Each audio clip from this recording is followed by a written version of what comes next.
Hey, everybody.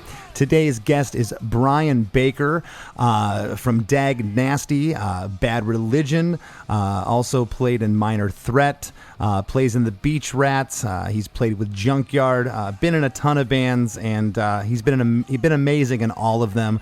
I love Brian's style, and I love him as a person, and you know, he's one of those guys that paved the way for people such as myself to be in a punk rock band and have a quote-unquote career at it. Brian picked the Dag Nasty classic, Can I Say, to discuss today. Brian talks about how in the early days, everyone got writing credit on all the songs. He talked about how a lyric like, I defended what I should have denied, is very much his style of lyric. Dag Nasty, this is interesting. They recorded the entire album twice. I'd love to hear the first take on that. Brian remembers sitting on his futon on the floor of a group house playing the guitar and coming up with the guitar parts of Can I Say. Brian did not think that they were making songs that would have been revered 30 years later. Getting a real job was absolutely unacceptable for Brian. He had to figure out how to make being in a band work. He talked about how not a lot of artists were writing the socially conscious type of lyrics that Dag Nasty was writing in the 80s. Punk rock was still very much protest music. And we talked about how fanzines were the original analog podcasts. And I give a shout out to my friend Bill Weaver.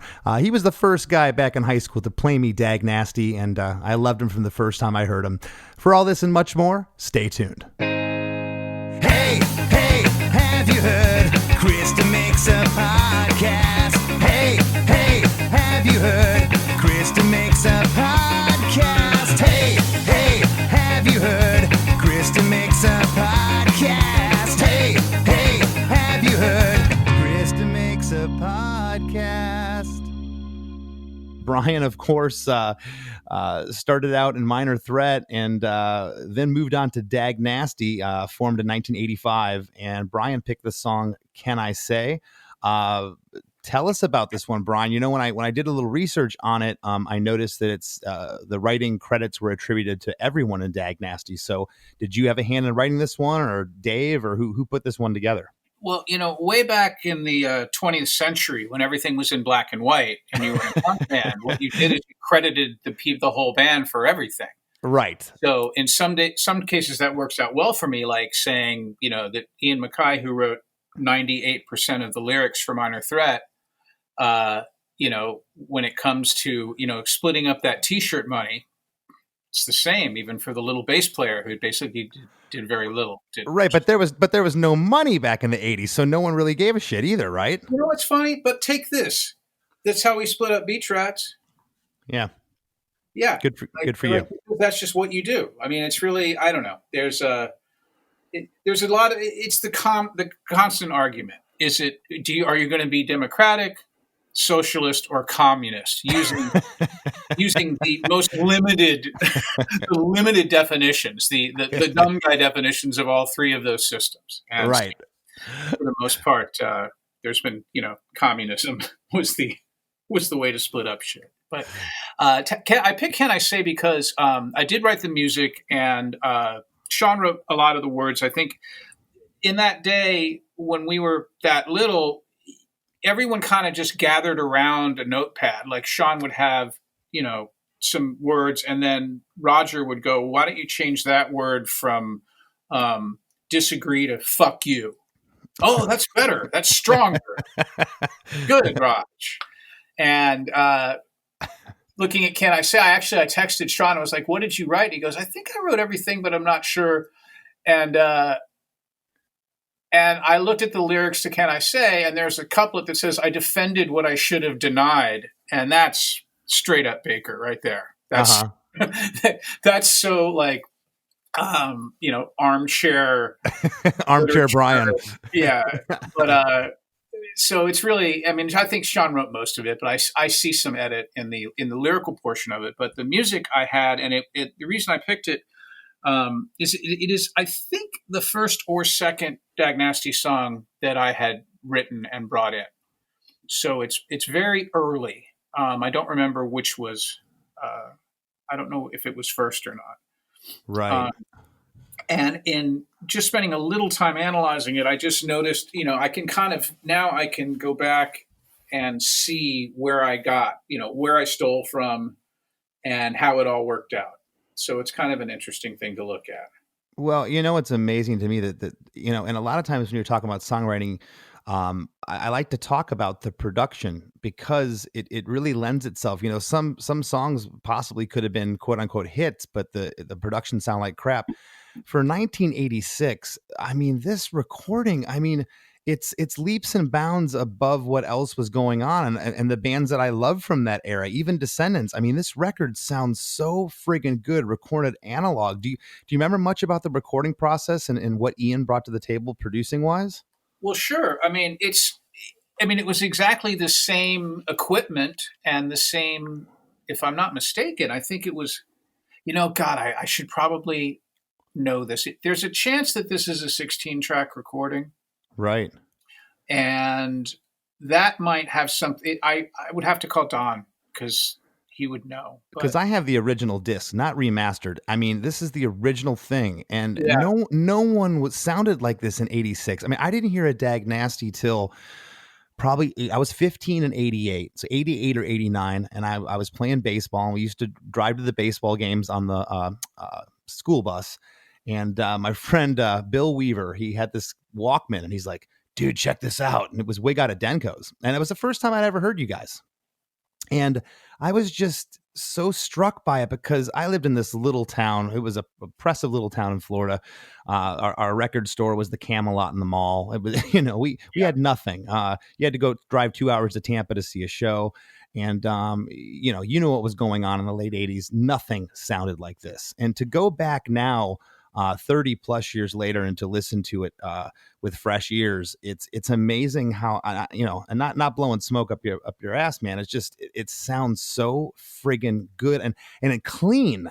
I mean, that I got lost in a lot of the stuff that my friends were getting in, quote unquote punk. It just, okay, it's out of time, it's out of tune, and someone's screaming. That sucks. Right. Like, I loved stuff with melody, and it just sounds amazing. So do you remember like how long it took to record? Was it a couple days?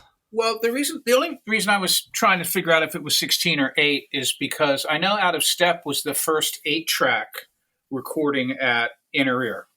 We were like we were the guinea pigs, right, for him getting that machine. And I was just trying to see if maybe the Dag Nasty record, if anything had changed in Don's studio, that would have contributed to that. But I think it's probably just experience, that, this is a recording that was done a couple of years later and you just get better at it. And, Don and Ian know what they're doing, and they have, there's so many Discord records that just sound different and better, in my opinion, than their contemporaries. In recording Dag Nasty, I don't remember specifically what happened, but I've done a lot of records with Don and Ian, and my guess is this. We recorded it all in one day, and then we mixed it in another day. Would seem like what we would do at that time. Possibly 2 days of recording, because I know this record, we had demoed basically we had made the entire record with Sean Brown, and when we got Dave to sing, we redid the record. And so we may have paid more attention to, like, we may have taken a little extra time. So how rehearsed were you guys? Because again, I mean, there's no Pro Tools here. There's no fixing shit. I mean, you guys, it's tight. Well, we were totally rehearsed. I had a pretty serious work ethic, and so did the other guys. I mean, we wanted to be really good. And there's just a style, I don't know, it's just kind of the DC thing. Like, we rehearsed constantly. We wanted to be prepared for this thing. Dag Nasty was a point in my life where I wanted to put together a band so I could get out of Washington and actually tour in other cities. And I never got to other countries. I think that time going to another country was still this impossible, like, walled off fantasy. Right. You never realized that you could actually, I don't know, why don't you just fly to London? Like, no one ever thought about it. It's dumbasses. Well, no, I mean, just think about, God. It's so hard to think back then, but you couldn't check out London with a click of the button at a computer. It was a foreign world. Right. There was fear. Yeah, but it's just funny. Like when you go and you find, I mean, not to get on a tangent, but there were bands who are contemporaries of Dag Nasty who one of those band members went, well, I don't know. Why don't I just call and see if I can find a promoter in Helsinki? And then they called somebody in Finland who answered the phone and spoke perfect English and said, well, yeah, if you guys can, take Finnair and come into Helsinki, we can do 2 shows. We just never even thought about it. We're so dumb. I really wish. But that aside, back to what you're hearing with this record. The guitar sound, I wasn't into, unfortunately, I was pretty into chorus pedals, which is, can I say, I think has a chorus pedal that I never turned off the whole time. That's funny. I don't really hear that. I think, there is.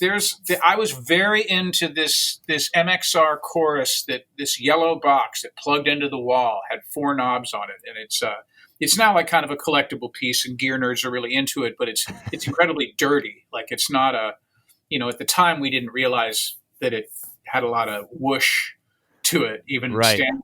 But, I was playing a Les Paul through a stock Marshall through a 412 with a chorus pedal. And so there wasn't a lot of discharge guitar sound. There wasn't a lot of that early punk that's a little chaotic. There's tube screamers, there's just MXR distortion, there's just, crate amps. We had really good equipment because it was important to us to have good equipment. And, Roger went and bought a P-Bass, and we had an SVT and a Galen Kruger head because that's what you had in 1985. Because that's what the Descendants had, and everyone wanted to be the Descendants. It was like, you look at who's pro? The Descendants. Right. Well, I feel like, whether unfairly or not, that the Dag Nasty just gets so overlooked. Of course, you hear Minor Threat, you hear Black Flag, you hear Descendants from that time period. But Dag Nasty and the sound of especially, can I say, just this record in general, to me, and I love all the aforementioned bands, it's just leaps and bounds. There's something special about it. It's just tight. It's clean. The guitars are clean, and it's unmistakably your style. When you go to the lead parts, you can just tell. I can tell it's Brian Baker, and that's really cool. So going back to this song in particular, you remember creating it? Do you remember like coming up with the chords and what was that thought process like? If you could take us back. I believe I was living in my first, I think it was right when me and a bunch of friends moved into a group house in Arlington. It was like maybe 10 blocks from Discord House. And Arlington is just across the bridge from DC. It's when people, in the historic DC that everybody talks about, and everyone talks about the old 930 Club.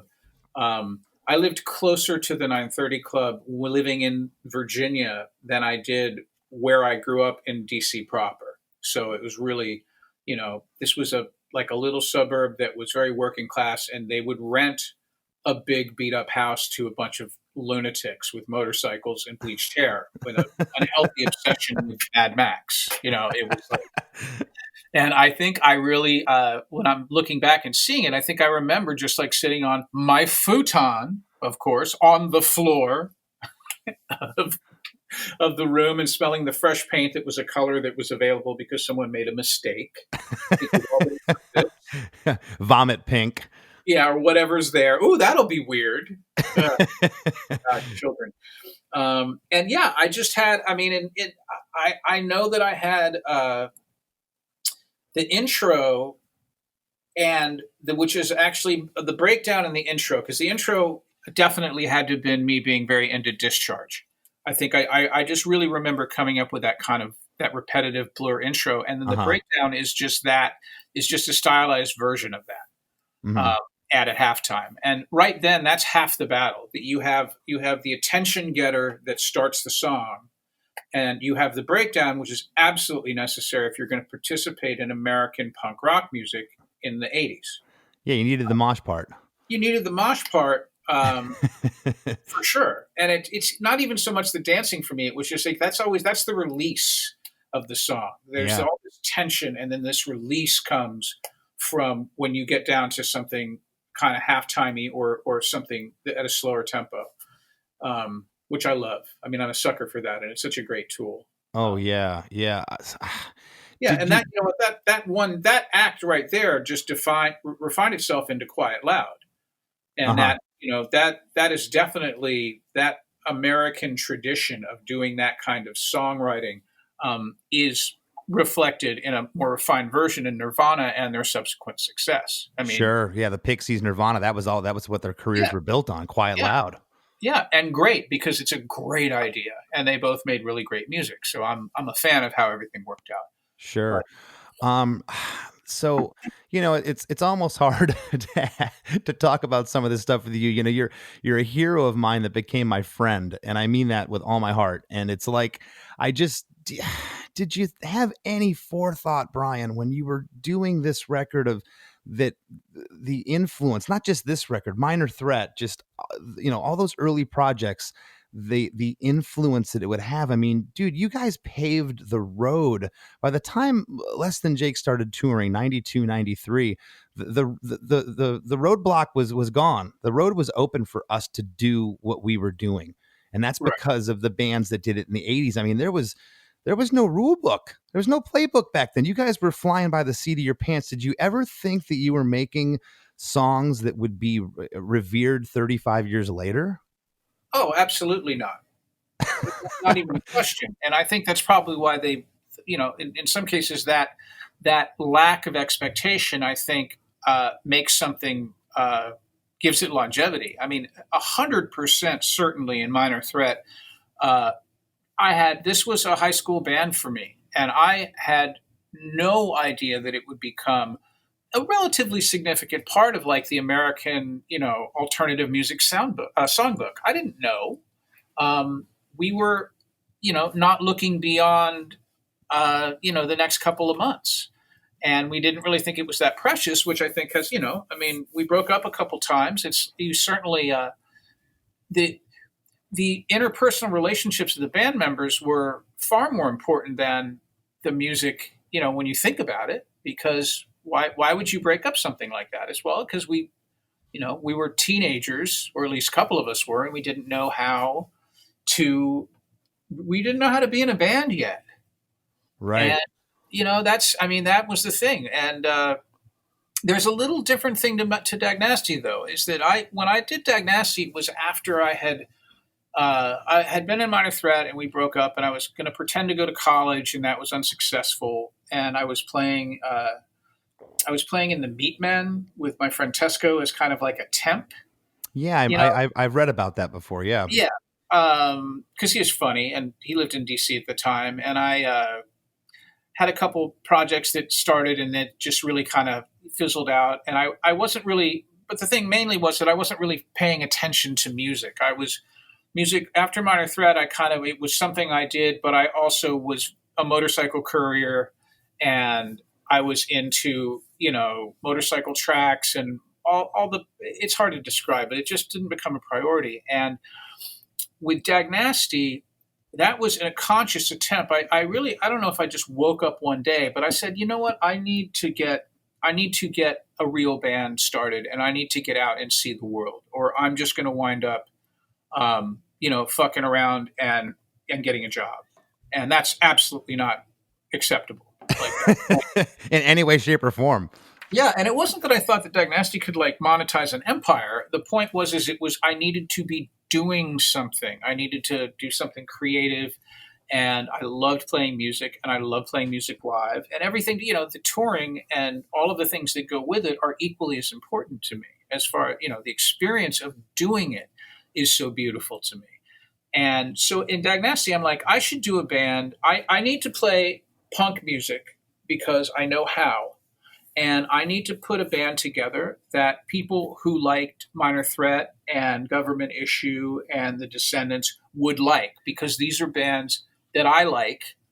Like, it wasn't I wasn't like trying to build a like a copy machine. I was just like, look, I got to get I have to get myself aligned on what is it that I want to do, and I want to play music like this, and I need to find people who agree, who want to do it too. Well, and it's just, again, it is amazing to me. You got to think back to the 80s, and that was my decade. That's when I was growing up as a teenager. And back then, I mean, you either ran with the pack and you sounded like everybody else and you formed a metal band or a dance band or new wave, or you went against the grain and you were this punk band. Well, going against the grain in 92, 93, 94, when Less Than Jake was starting out, punk was just this massive thing, especially when Green Day and Offspring and all that hit. And again, the road was already paved with you guys. But back in the 80s, you were going to either follow the herd and be in some pop or metal band or some new wave band, or you were going to go against the grain and be a punk rocker and do what you guys were doing. By the time, Less Than Jake was getting going, 92, 93, 94, the road was already paved. And then you had, the Green Day and the Offspring and all that take off. And it was like this thing, like you could be part of it and it wasn't weird. Being in a punk band in the 80s was weird. I mean, you were looked down at, and here you are writing these, from Minor Threat and even into Dag Nasty, these socially conscious lyrics. Nobody was writing this stuff. I say nobody, very few bands. You look at these lyrics. What can I say? Why should I try? I tried to love what I knew I hated. I took a lie and I made a truth. I defended what I should have denied. I mean, where was this coming from? I mean, I know you mentioned government issue, discharge. Of course, you were in Minor Threat, but where were these feelings coming from? Well, I think that the key is that punk rock at that time was still protest music. And and also sort of like, there's a little bit of like self-help, a little therapy going on here. This is a purging. And this was the norm. It wasn't weird that you would have lyrics that, I mean, in looking at these lyrics, I'm sure that there were specific incidents that triggered some of the language. But in general, we were in the business of trying to figure out what the fuck is making the world go around and why are people the way they are. And this is a little different than, that's a cute girl, or what are you doing on Saturday night? And it's just sort of built into that hardcore punk ethic. And this is just, I think that history shows that the DC protests music was a little bit more about interpersonal, personal politics and interaction with peer groups rather than protesting a system or it didn't really have a lot of global significance in it, like in that sort of sense. Mm-hmm.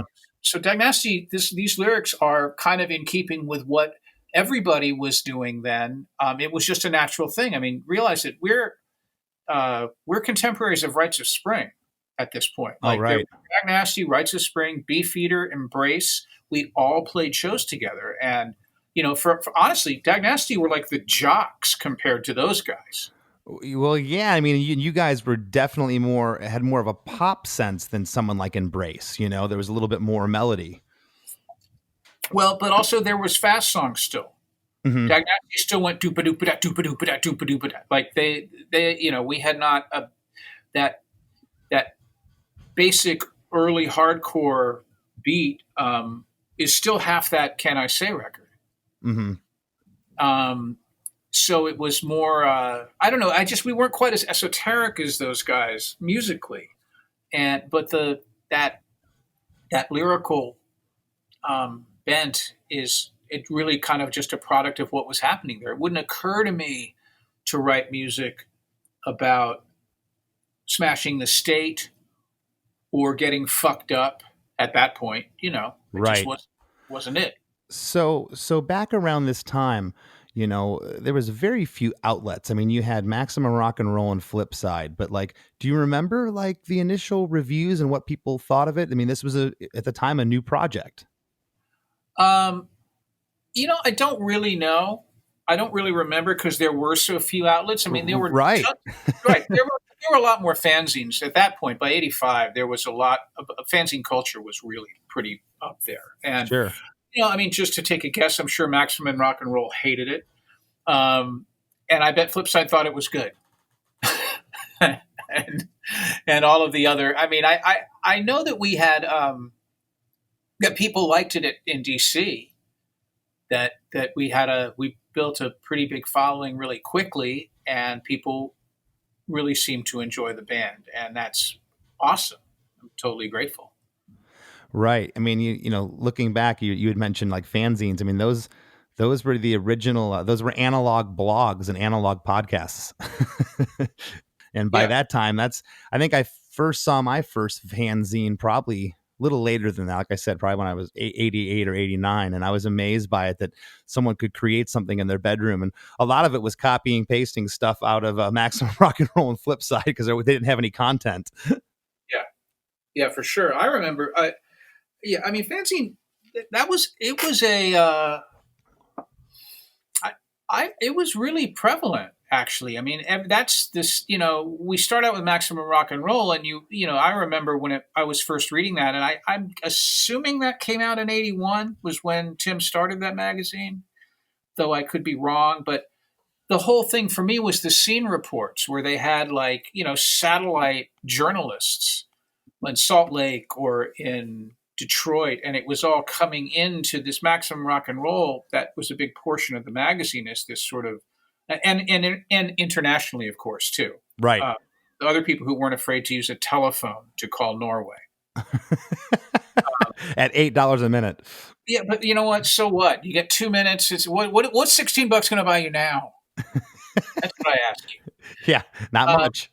But that is then all of those scene reports turned into their own magazines. That's what was really cool. Like and so you get because you collected them on tour, and that was a big thing. Like I still have, I have a fraction of the Minor Threat ephemera that I had collected over the years, just due to, you know, loss of work, sales. Yeah. I don't really have a complete library, but I do still have, I always picked up fanzines in every city that we played.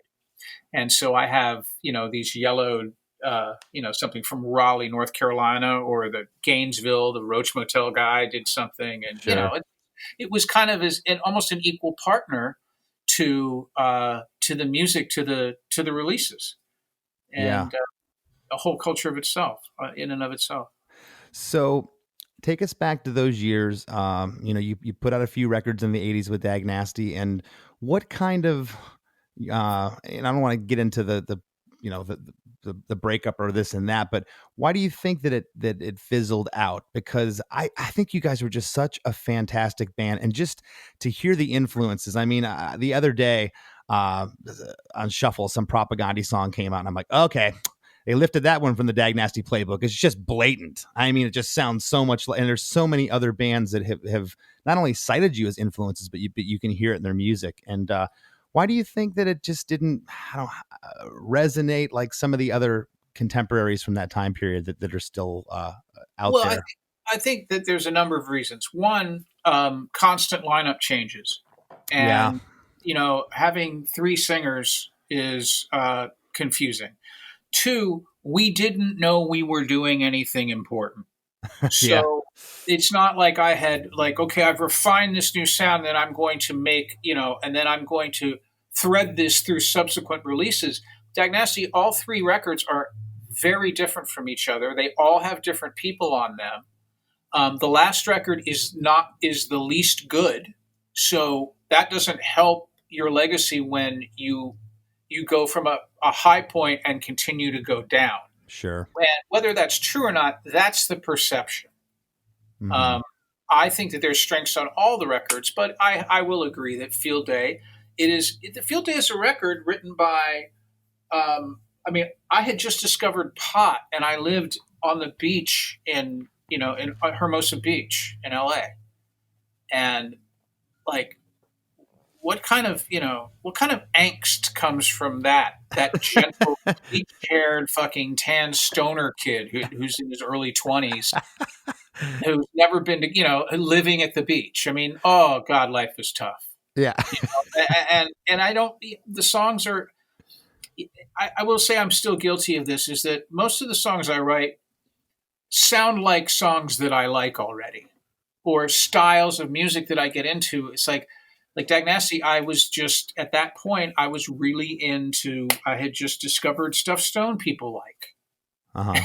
because I'd never been stoned before. Right.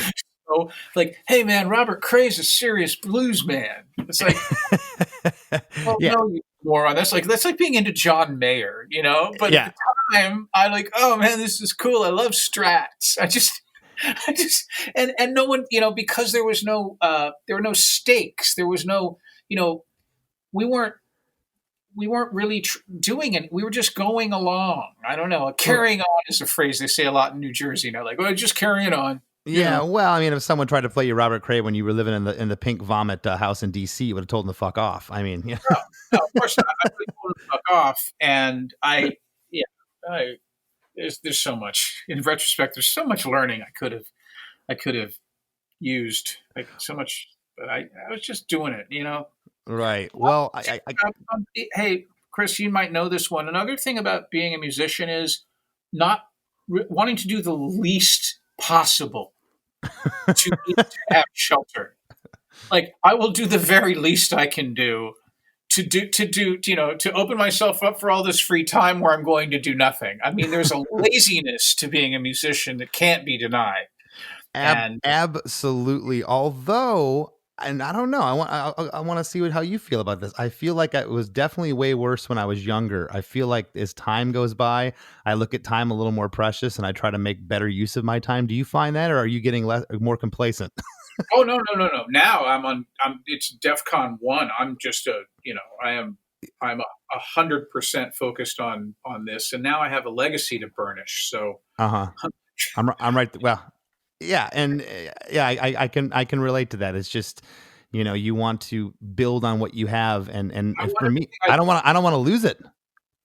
I want everything I do to be worthwhile, and I work really hard at that. And I don't want, the time has long past for clunkers, and it's now somehow I've kind of refined what I do into a style that is recognizable, and it's about working on that and seeing what I can do with that. It's a whole different mission statement now, because now I actually make a living playing music, and I have done so for decades. And so I know that to be, even mildly successful, you can't just be lazy.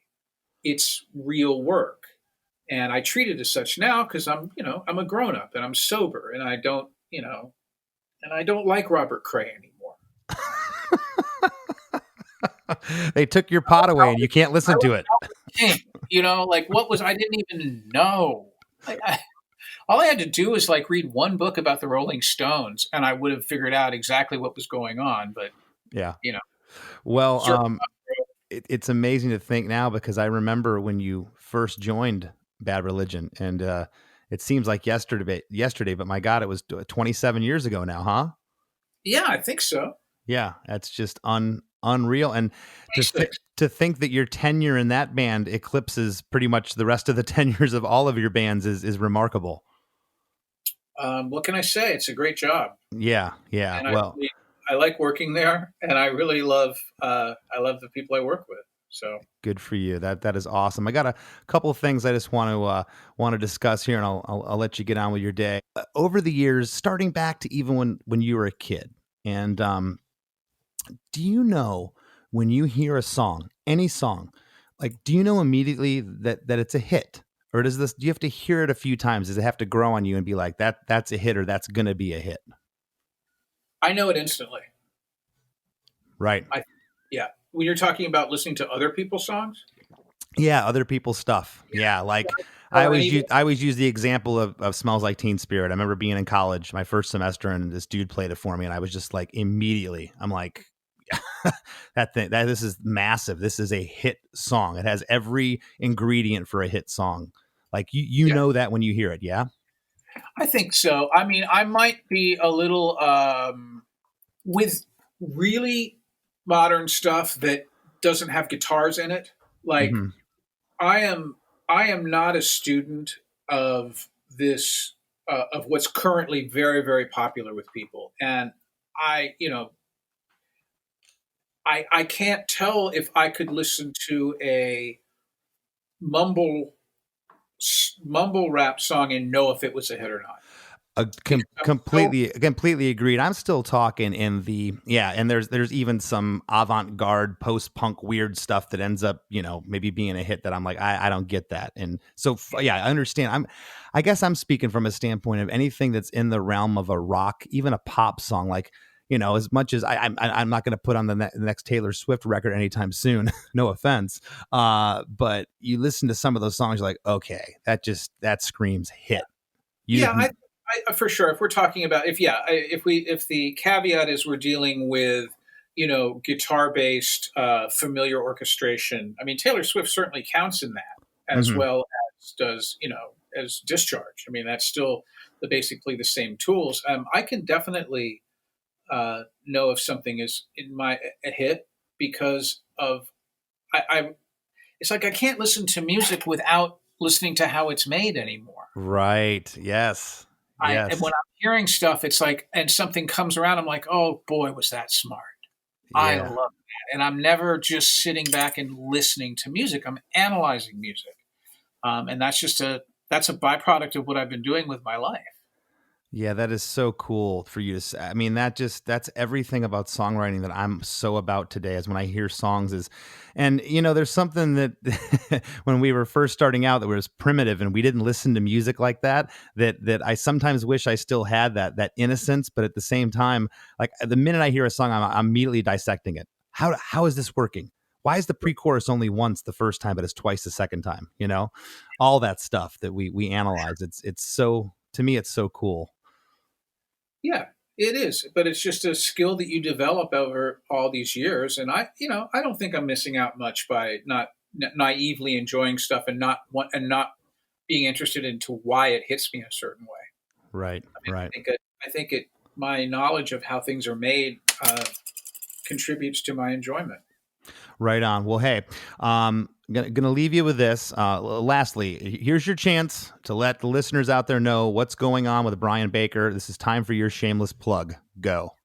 Okay. Well, first of all, I'm never ashamed to plug. There's no such thing as Just this day. At 55 years of age here in lovely New Jersey, I am doing a number of things. Obviously, we've had a bit of a pause for live music performance, and when you're in the people gathering business, like me, um, that's kind of a big shakeup, and I'm trying to take advantage of that in some ways.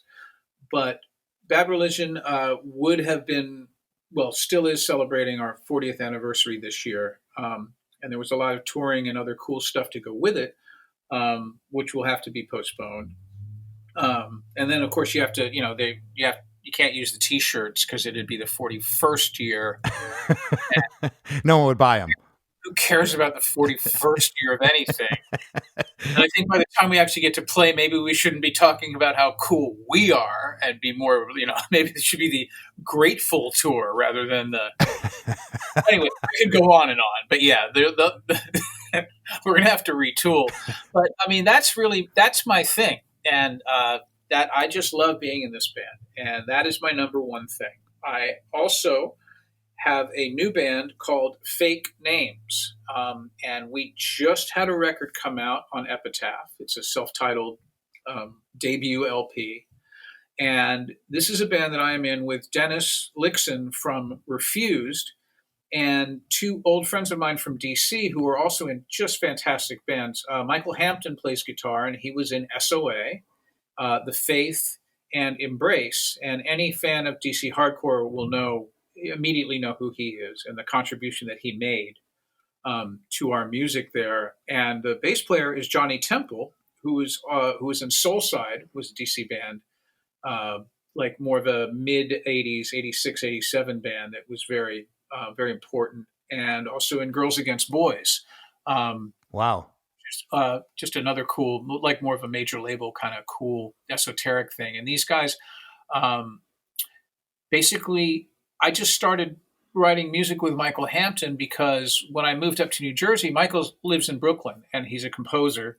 And so he works from home and he's very good at writing music because that's what he's been doing for 20 years. And because I'm so close that I can just go up there and have lunch, we just started playing guitar again. I mean, this is a guy I've known since I was literally in first grade. Wow. So that's great. You know, out of this rekindling of our friendship due to proximity, we wound up writing music. And the next thing you know, we're trying to put a band together and we get it wind up just next thing you know, you got a Swedish rock star singing for you, which is, I guess, this is what you get with experience. Like when we went, let's just throw a little band together. And, you know, the pool that we're drawing from, I have to say, is probably a little different than the pool that some kids might be drawing from right now in, you know, Charlotte, North Carolina at their community college. I say this is the advantage of experience, that it's like, we found our singer because I knew Dennis from around, and Johnny and I were playing Riot Fest in Chicago, and he was playing in Girls Against Boys. I was playing in Bad Religion and Beach Rats on the same day. Double dip, the classic Greg Hetson double dip. Yeah, the old move. Yeah, it's a good one too. And Refuse were playing, and it ran into Dennis in catering. I was like, Dennis, Johnny and I have this new band. It sounds kind of like, you know, Slow Dag Nasty in DC. Do you want to be in it? And he's like, send me the tapes. And I sent him some tapes. He's like, I would like to be in the band. And that's how that happened. I mean, another, you know, classic no expectation. Like, yeah, but how fun is that to reconnect with your buddies and there's no egos and it's just about the love of music and fun. That's beautiful. Right. And that is my kind of grown-up music side project. And surprisingly, people really seem to like it. I mean, I was even shocked that Brett wanted to put it out. We made our own demo. And I played it for Brett because I wanted him to ask him if he knew, if he might know some like cool indie labels, like some small label, maybe in like Saskatchewan or Fort Myers that might want to do a 7-inch with us or something, like, honestly. And he's like, no, this is great. I want to put it out. And I was like, you don't have to say that. It's cool. Like, I know we're in Bad Religion. I know, but come on, it's not a given. Well, you know, I did not know you had this going. I missed that. I'm definitely going to check it out. I'm looking forward to that. Oh, you'll love it. It's great. And he really dug it. And so he put it out, and now people are really enjoying it. And then the less grown up band I'm doing is Beach Rats, which is my local punk band. And that is, that's just something I think everybody has to have. You have to have that local, you know, ride around on beach cruisers, and the people who drink have, you know, tall boys in paper bags, and you're kind of cruising around the boardwalk, and then you cruise up and go to practice and maybe jam for a while and then go get pizza. Yeah. But everybody's 50. It's awesome. I mean, again, no expectations, but the point of that band is the interaction with it's playing with friends, and same with all of these. You know, I've been so fortunate, and that every band that I'm in now is playing with friends. I mean, I'm still in Dag Nasty. Yeah. I play in Dag Nasty with Roger and Colin and Sean, the original 3 dudes who I started the band with. And it's like time travel playing with those guys. It's, you know, just, it puts me right back into being 20 years old, and we have the same arguments and the same idiosyncrasies, and we make fun of each other the exact same way. We bring up shit that someone did to somebody else 35 years ago and rub it in their face. Yeah. At the gas station. It's like, it's perfect. So that's what this has all turned out to be, is just me hanging out with different friends and playing, you know, slightly different variations of a bar chord with the last 2 strings ringing at the end. Yeah, it's amazing that the only thing that's passed is the calendar. You know, everything else kind of stays the same, which is cool. All those little inside jokes still get under people's skin. I can relate. So great. Well, listen, Brian, I'm going to let you go. Man, thank you so much for giving me your time, and you know, I'll be in touch. I love you, man. Appreciate it. I love you too, Chris. I can't wait to see you in person when we can get back and do get back to playing music with people around us. Yes, And I miss that more than ever right now. that's why I'm sure everybody does. Yeah. All right, bud. Have a great rest of your afternoon. All right, cool. You too. I'll see you later. Yeah, thanks. As we near the end of the show, here's a band you might not know. Welcome to this week's Band You Might Not Know, where each week I will preview a select band of my choice, tell you a little bit about the band, where they're from, where to find their music, and how to find them on social media. It's simple, really. If you'd like your band to be previewed on Krista Makes a Podcast, all you have to do is submit your song and bio to bandyoumightnotknow@gmail.com. All I ask for is a good quality recording of a song you feel best represents your band. This week's featured band is Cassettes from Philadelphia, Pennsylvania. I love these guys. I love their sound. Totally 80s. Of course, Cassettes were popular in the 80s, so the name fits the band perfectly. I love their sound. On guitar and vocals, we got Matt DiStefano. On guitar, Jim Fox. Chris Hill on keys and vocals. Joe Robinson on bass. And Sean Ward on drums. You can find their music on Bandcamp, and you can find them online on Instagram at Cassettes Forever. Here's a snippet of their song, I Wanna Know. I wanna know what your favorite drink is. I wanna know what my nephew's thinking. I wanna know what you deal. I wanna know how to feel. I wanna know. I wanna meet and fall in love with my best friend. I never wanna have to sell my records ever again. I wanna know all your jokes. I wanna know every note. I wanna know. But I just can't seem to breathe as deeply as I need. And I just can't The Wrap with Chris and Chris. So that was pretty awesome to have such a punk rock pioneer as Brian Baker on this episode, man. Yeah, I have to agree. I was not gonna lie, I was starstruck when I first met Brian. Geez, it would have been back on the Warped Tour back in the '90s, and I'm just knowing Brian now, I remember the look on his face, like, get away from me, kid, because I was just fawning over him. But he's a legend, man. Yeah. I mean, that's pretty funny when you meet those people that are from the generation before of what you do. When you meet your peers all the time, but the people that are from the generation before, that's always kind of wild and intimidating. But Brian seems really friendly and nice. Like, I feel like talk to that guy for 1 minute and maybe you won't be so intimidated. No, he is. He's just he's very, and it didn't really come off too much in the episode, but he's one of the most sarcastic people I've ever met, and I mean that in a great way. He's just really snide but in a funny way, and he likes to bitch and complain, and he's awesome. He's a lot of fun. Every time we get together. Less Than Jake did a tour with Bad Religion last year, and it's you may not have seen Brian for a year or two, but he's one of those guys you just pick right back up where you left off. What you get is what you get with him.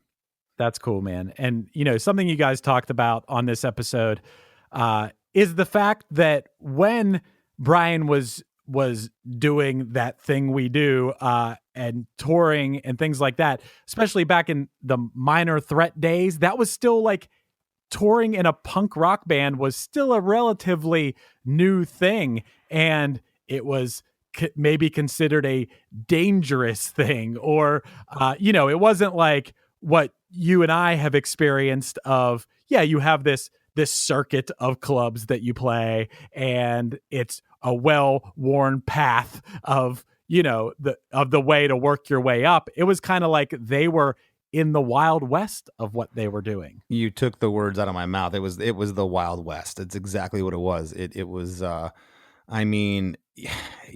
bands, and we've touched on this in the episode with Rick Nielsen, bands back in the 70s, up into the early 80s, they were out, they were essentially cover bands. You'd get booked into a venue, you do 3, 4, 5 sets a night, and lather, rinse, repeat. That was the thing. And these punk rockers were going out playing original music in a lot of times non-traditional venues. They'd show up at a VFW hall, and the police would be driving by and seeing these people with mohawks, like, ooh, these people are dangerous, right. And there was skinheads, there was all kinds of things that were going on. It was basically the misfits of society that were hanging out at a lot of these shows. And without Brian and Minor Threat and even some of the bands that preceded them, Ramones, Sex Pistols, etc. There's no way that a band like Less Than Jake would have had the opportunity to do what we do. Right. And I think one thing that's really cool seems to be the thing in common with most things that Brian Baker is involved in is, when it comes to the songwriting, is socially conscious lyrics. And I think that's really cool. I know your band and my band, we've both, have that element to some of our music, but we also have the love songs and we also have the personal songs. But the lyrics of bands like Minor Threat and Dag Nasty and Bad Religion, like, oh my, like that is music that is trying to, in its own way, change the world and has, and that is such a cool thing. Oh, absolutely. And I had made a point that no one sounded like Dag Nasty in 1986. I mean, they were. I mean, Minor Threat was, still pretty rough around the edges. They were really punk rock, and the lyrical content was a lot of the same themes in Dag Nasty, but there was a pop sensibility to it. Dag Nasty's recordings were really clean for that time. Punk rock was really dirty and raw and sloppy, and Dag Nasty was kind of the opposite of that. But yet there was still this unbridled energy and angst to it that came through. But when I heard them around that time, 86, 87, again, I had never heard anything like it. I was a pretty sheltered kid living in nowhere, Florida, and it was commercial radio and MTV, and they were not playing Dag Nasty. I could tell you that. Yeah, man, 1986. Yeah, it wasn't Dag Nasty. It was Motley Crue and Janet Jackson and Huey Lewis and the News. And not that I don't love all that, but yeah, there wasn't a lot of Dag Nasty on MTV and the radio. But hey, maybe that's a good thing, man. Yeah, it definitely it was so different from everything to this small town kid from Florida that it really stuck out and resonated with me. And again, I was just. I know you were too. Super stoked to have Brian on the podcast, and it was another great episode, man. Hell yeah, it was. So, I want to give a special shout out to all the listeners out there. Thank you for continuing to support not just my endeavors outside of the podcast and Less Than Jake, but Chris Afalios, our wonderful producer here as well. You guys, thank you guys. Yes, thank you very much. We as musicians are always looking for ways to stay busy, and obviously touring is a huge part of a band like Less Than Jake. But, aside from myself, the guys in my band have been staying busy as well. I'd like to give a big shout out right now to Mr. Roger Lima, the bass player for Less Than Jake. Roger has a studio called Modehouse Recording Studio down in Gainesville, Florida. And it's where Less Than Jake recorded a ton of our projects over the years. Our See the Light record in 2013, our EP Sound the Alarm in 2017, and our most recent record that is coming out soon, Silver Linings, was tracked there. Roger's available for mastering, mixing, tracking, producing, editing, all the above and then some. You can email him directly. Go to rehasher.com. That's REHASHER.com, rehasher.com. Or you can find him on Facebook at Modehouse Recording Studio.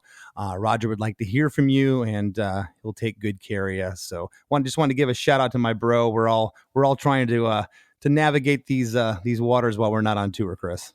Yeah, man, dude, Roger's a beast too. That last tour that Punchline did with Less Than Jake, when he first let us hear that new Suicide Machines album, we were like, whoa. Yeah, he did the latest Suicide Machines record, Revolution Spring, and that thing came out awesome. Dude, yeah. If you're on the fence about going with Roger, go listen to Revolution Spring and you will be convinced. Give him some love. Hell yeah. Yeah, and also I want to thank everybody who listened, who contributed on ChrisDeMakes.com. We now have a monthly cause that we like to get behind. And our very first one was Big Brothers and Big Sisters of the Laurel region. That's near me. I asked Chris if that could be our first one, and he was all about it. And we set a goal of $1,000. We didn't know what to expect, and you guys already surpassed that. But let's keep it going. We got a couple more weeks to go. If you guys enjoy the podcast, it's a free podcast. We don't charge anything for this podcast. All we ask is that if you can, chip in $1 or $2 or $3. The cost of a Dr. Pepper. If you add that up, among thousands of people that subscribe to our podcast, that can add up and help a lot of kids. So I think that's really cool. Just go to chrisdemakesAdifference.com. Right on. Thanks to each and every one of you for your generosity, and we will see you next week.